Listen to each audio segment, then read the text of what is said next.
Loss of power to an outlet is a common problem. Troubleshooting is easy and the solution is simple. Before you call Bonfe, try these 2 easy steps. Locate the electrical panel in your home. It's usually found in the basement or garage.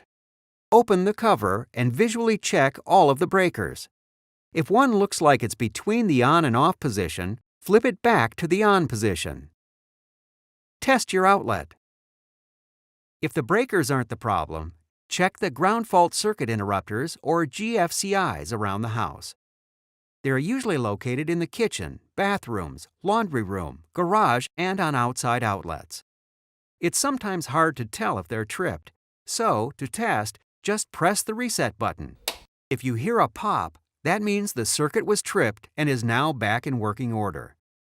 Keep in mind, some outlets are linked to GFCIs in unrelated parts of the home, so be sure to check all GFCIs in and outside your home. Now, test your outlet again. If the power's back, congratulations. If not, your best solution is to call Bonfe.